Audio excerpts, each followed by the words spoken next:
Distinguished colleagues, honourable members, it's my pleasure now to call on the Honourable Speaker of the House of Representatives, Dogara, to give the vote of thanks. Honourable Speaker.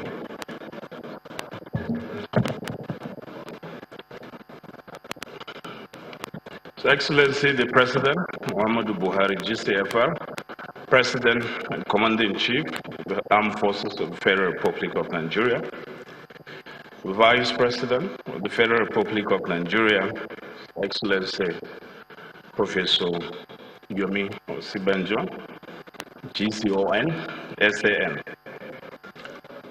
President of the Senate, Distinguished Senator Abubakar Bukola Saraki, Chief Justice of Nigeria, Justice Walter Samuel Kanu Logan, represented here by my Lord, Justice Mrs. Peter Odili, Deputy Senate President, Deputy Speaker of the House of Representatives, leaders of both houses of the National Assembly, distinguished senators, my distinguished honorable colleagues, Chairman of the Governors Forum, our own very ambassador of the Green Chambers, the Governor of Zamfara State, the APC National Chairman and other party chairmen that are here, distinguished party leaders here present, the Secretary to the Government of the Federation, Barrister Boss Gida Mustafa, the Chief of Staff to the President,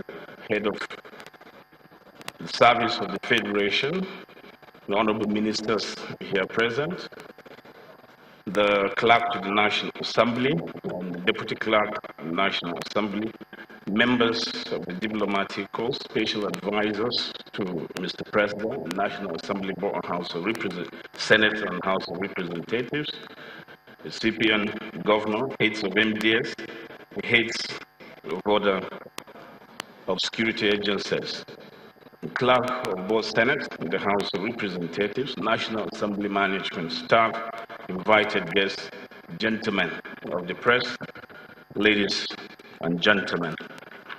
It is my singular honor and pleasure to once again welcome His Excellency, President Muhammadu Buhari, GCFR, and his entourage to the National Assembly.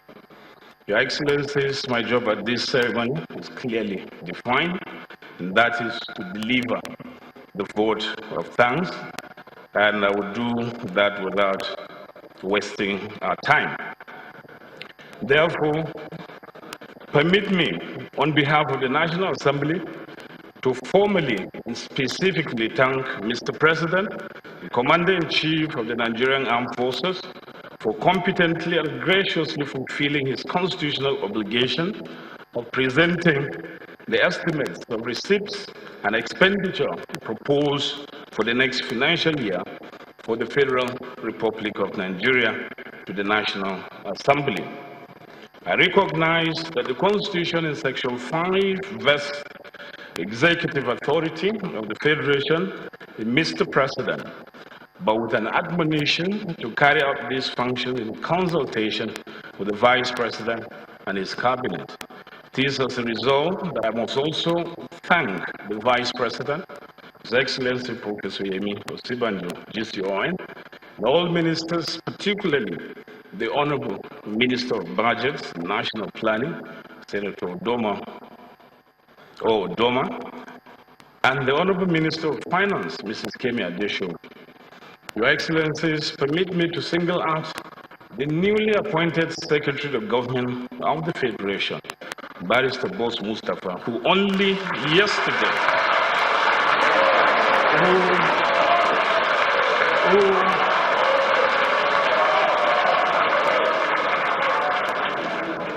who only yesterday, in an unprecedented move, visited the leadership of both houses of the National Assembly to canvass support for government policies and to strengthen the often strained executive-legislative relations. I kind of wonder between him and Mr. President, who is a better lobbyist. When the president wanted to lobby us, he offered us a sumptuous dinner.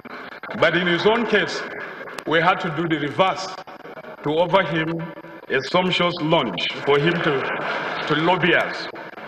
Well, the judgment is yours. Let me also extend our special thanks to all heads of MDS here present, service chiefs, leaders of political parties, most especially Chief John Yegun, chairman of the ruling APC, captains of industry, distinguished elder statesmen and personalities that are all gathered here to witness this epoch-making event.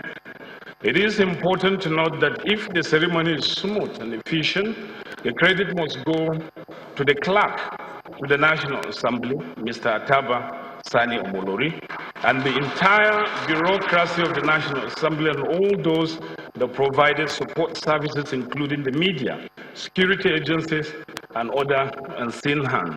We thank you all. To our colleagues, members of the Senate and House of Representatives, I salute your patriotism and sense of national purpose in providing the peaceful, enabling environment for Mr. President to deliver his budget address. The success of this event separates us as true leaders who, in the midst of a hazy executive-legislative relationship, elected not to turn on ourselves, but to turn to each other in the very interest of our constituents and national progress. This is the way we must go, as our constitutional order is organized in the way that deliberately denies any of the three arms the strength to go it alone on any national issue. Where that has happened, it is progress that suffers.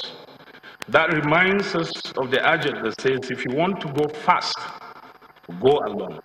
But if you want to go far, go together.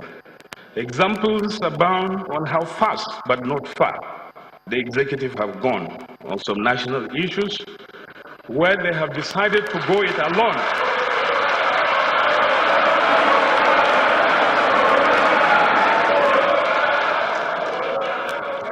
I therefore make bold to say that there's no national challenge that we cannot overcome if we work together. Crave your indulgence to allow me to congratulate Mr. President for honoring the provisions of the 2016 Appropriation Act, which required the budget to last for 12 months in line with the provisions of Section 318 of the 1999 Constitution as amended, from May 2016, when it was assented to by Mr. President, to May 2017. This enabled the executive to report an accomplishment of over 5 trillion expenditure out of the 7.4 trillion budgeted for 2016, an unprecedented record by all standards, made possible only because the execution of the budget was allowed to last for 12 months. This is what the National Assembly has always called for, in line with the original intent of the framers of our Constitution. Mr. President, as legislators, what agitates us is the prospect of totally abandoning the 2017 budget and the dire consequences of doing so. Questions that must be answered include whether we have effectively enforced 2017 fiscal targets and whether managers have complied with the budget as authorized by the legislature. Our experience